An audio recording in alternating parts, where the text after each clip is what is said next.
Well, welcome to Pastor Capture. I am Pastor Ivy Smith. This is Pastor Tammy Palermo, and Pastor Steve Stokes Costello is not with us today.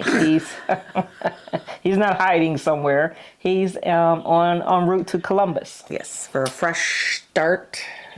Fresh Start Ministries. How was your week with your sister? It was wonderful. We were in Austin, Texas. We did museums, saw some live music. The one was the guy who took a step van, and he lives out of it, but he but he made like a stage. So he opens this thing up, and so he was on the street. Neat. Yeah, it was really cool. A mobile performance, right? Yeah, like a troubadour. So jealous. You always have a good time with your sister. I do. Well, you have a good time with your sisters. You have plural. You have more than one, so. We always have a lot going on our calendar here at Mentor. And this weekend, coming into, Sunday and all, Saturday, we had More Than a Meal in the evening, which is our meal at the end of every month. And I think Kurt Hinckley said the number was like 37. Wow. Like 11 takeouts, 27 meals. I don't know. I think it was 17 volunteers altogether. That's awesome. It's so nice. I was going to say, if you want to come out and volunteer or just come to the meal, either one. I always feel like it's our personal restaurant where we come and just have our little tables because we eat our meal and then we just keep talking and making family. And then earlier that day, we had the Sleep in Heavenly Peace.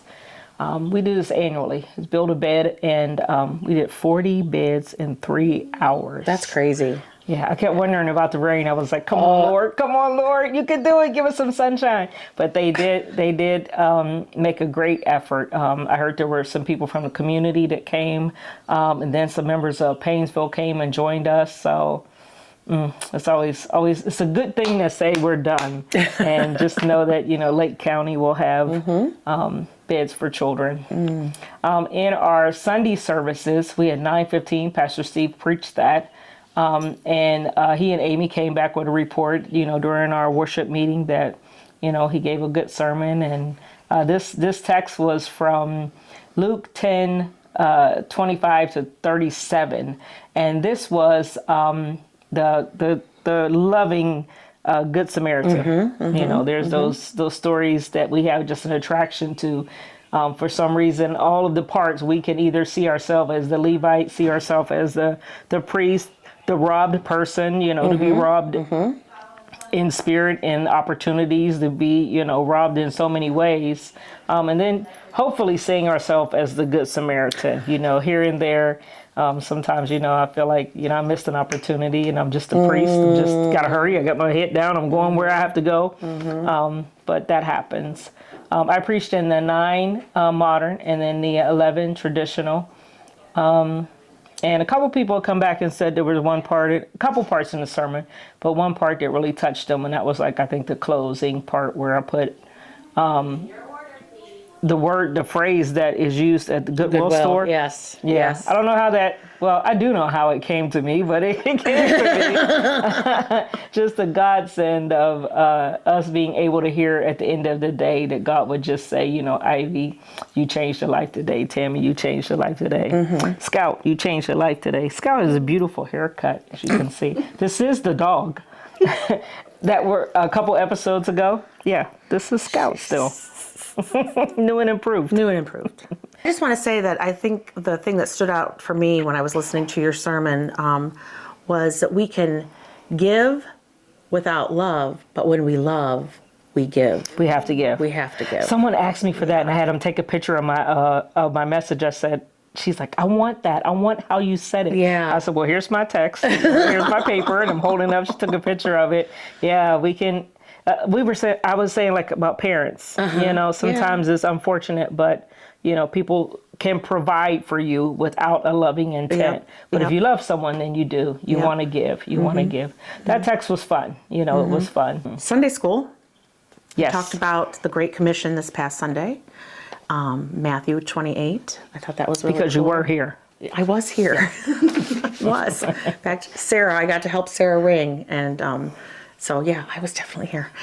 And then this Sunday we're going to start our new unit, Good News, with our faith focus. Jesus is the good news.